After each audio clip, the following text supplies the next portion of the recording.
Hello, in front of me I've got NFL 26. In this video I'll show you how to manage players' trades.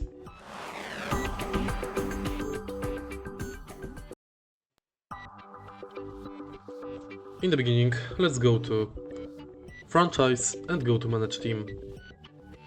Enter lineup, select player,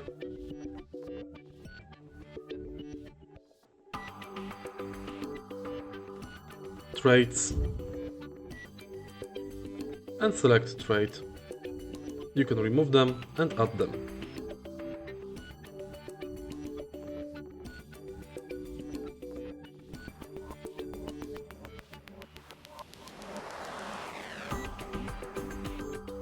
If you find this video helpful, please leave like, comment and subscribe.